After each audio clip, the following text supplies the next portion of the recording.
Hello, very warm welcome today to MediStay's webinar. My name is Sarah Everett and I'm the Managing Director and co-founder of MediStays. I'd like to begin by acknowledging the traditional owners of the lands where we're gathering today.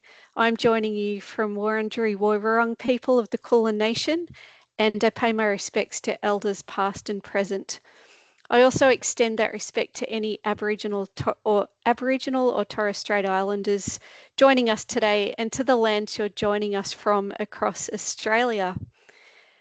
Thank you all for taking the time to be here. We're delighted to have such a broad mix of attendees in today's webinar, including people living with disabilities and your families.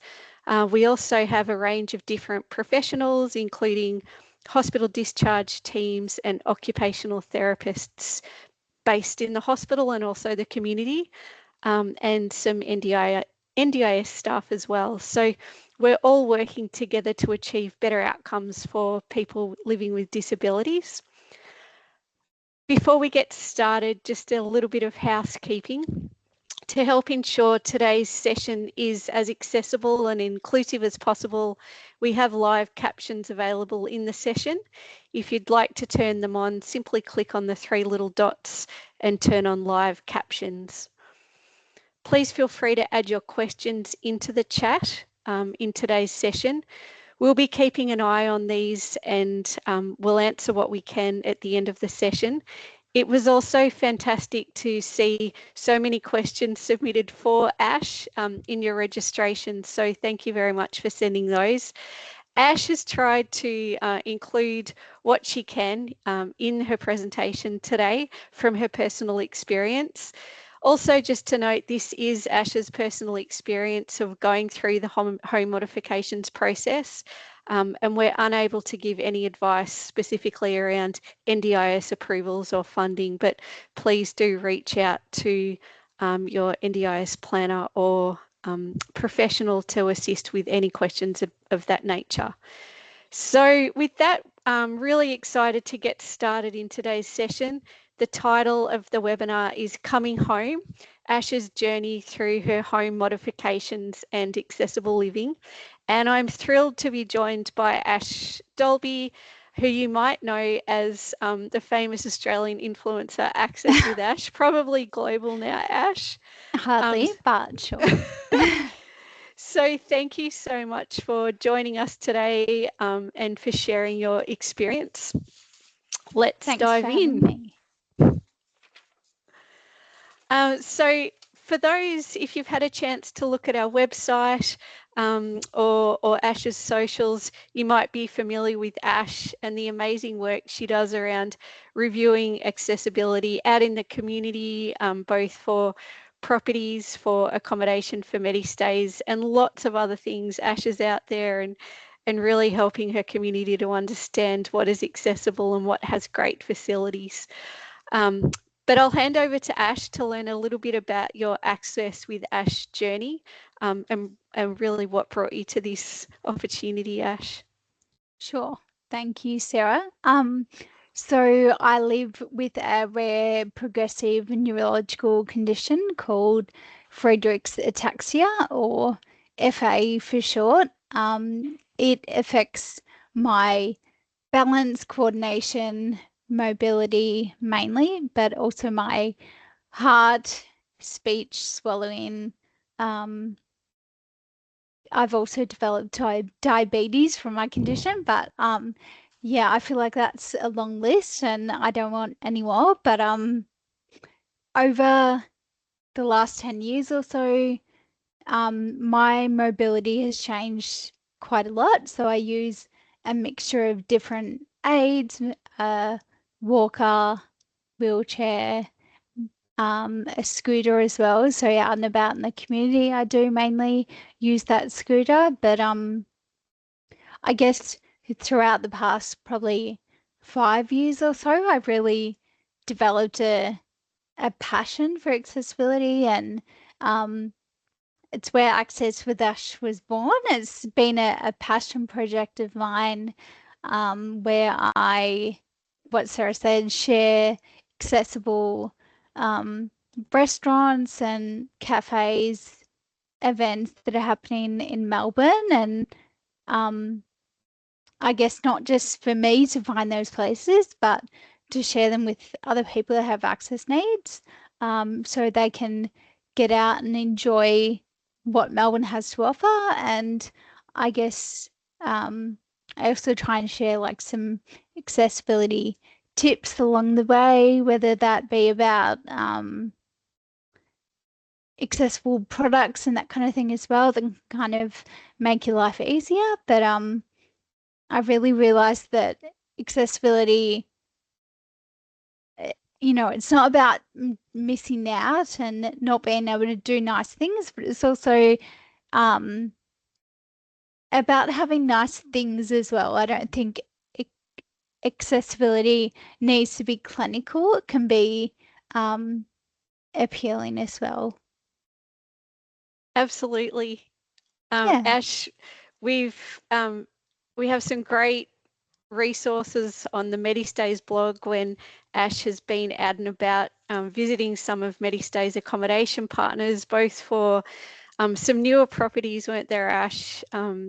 Just for general accessibility with really beautiful design and considered accessible design, through to some purpose-built properties that MediStays supports people living with disabilities with some really high access needs who are ready to be leaving hospitals. So it's a really broad community, isn't it?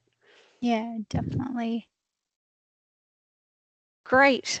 So in your recent blog on our website, you shared, that you were navigating your home was getting really more and more challenging as your um, condition was progressing, and you shared that you were a massive falls risk. You've been incredibly honest about what it's like living day to day and some of the concerns there, and you shared that you just couldn't keep living like that. So Mhm. would you mind just sort of sharing that a little more with people on the call today, just about the day-to-day challenges that you're experiencing, particularly around navigating your bathroom? And I know also you've shared the separate toilet Yeah. considerations there.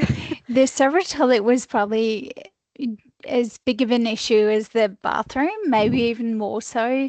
Um, it was a separate toilet, which I still have it, but we've put one in the bathroom now as well. But it was so small that I couldn't actually take an aid into the toilet with me. So used to just kind of hope for the best and grab onto, like, I did have grab rails in there, but like it was a challenge, like just leaving a walker or wheelchair outside and kind of, we haven't got a picture of the toilet, which is a shame, but yeah, just it was awful. I think I realized probably now after the fact that I was always thinking of ways how not to fall instead of just being able to, do basic everyday things like go to the toilet and have a shower.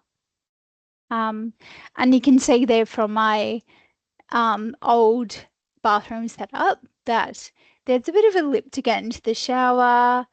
My favorite non-slip mat that I went through about like one every 3 to 6 months because they just get mold and they're gross. But also like the grab rails, like sticking a um yeah, stick on grab rail on glass is not This my was something finest. you weren't super keen for the OTs on the call to No, see. no, but I was very careful with them, but it just from a falls perspective, it's, yeah, not great. They definitely come loose quite often, so it was just a matter of like I learned how to use them, but like it was just a massive risk every time I kind of went into the bathroom. Tiles are really slippery. I couldn't get to the sink because you can't roll under it. Um, and obviously I did not use the bath, but main issue was actually the door width to get into the bathroom. It wasn't wide enough. to fit like many aids through. So yeah, just I guess circulation space was quite a big issue. So yeah, lots of things that didn't really work, and I think I'd got to the point where it was overdue to do something about it. So Yeah. the first step you really engaged in at that point, and this is back in 2023, I think, Yep. you went Long about time ago. and this is a really common question coming through about the time considerations, which I think is helpful for people to know. If you're living at home with a bathroom that isn't meeting your needs, or you're supporting somebody in this situation, um, but you went about finding the right OT. So what skills and experience were you looking for, Ash, in this individual? Someone that had obviously done home modifications before and been through that whole process, had worked with builders and that before, and kind of knew, I guess, what they were doing. I didn't want to um go through the whole process for it to be declined or knocked back. I knew that I was kind of on um like I was already wanting it to be done straight away, and I knew it was such a long process. So um the earlier I could kind of find someone to help me, the better.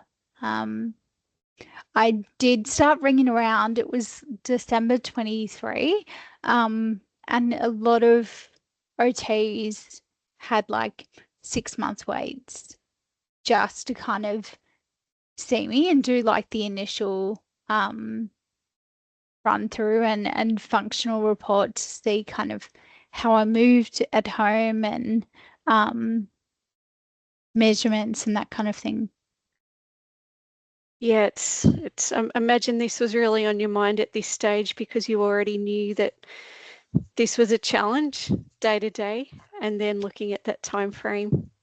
Yeah, I guess like I didn't really want to wait 6 months just to get started. So I was quite fortunate that someone met me kind of I think it was maybe 6 weeks from when I first made contact. So that wasn't too long of a wait at all. It was pretty good. And yeah, she listened to me and I guess got to know me and how I moved in my house, how it was set up. And um, yeah, I guess understanding how I lived day to day was really important because I didn't just want someone to come in and look at the bathroom and say we need to do this. She kind of had to get to know me as well. Yes. Yep. Yeah. And who were some of the other key professionals on your team at Um, that point?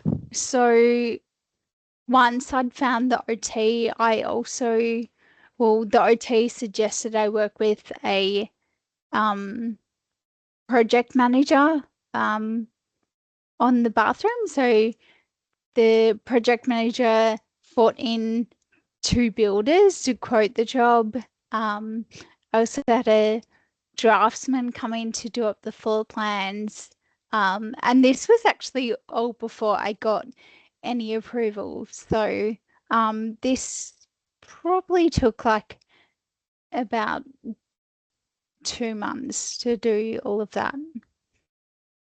Great. Um, But I guess then once I had all those plans, like the next step was getting the report done by the OT. And I knew, I guess that would take quite a long time as well to get everything together.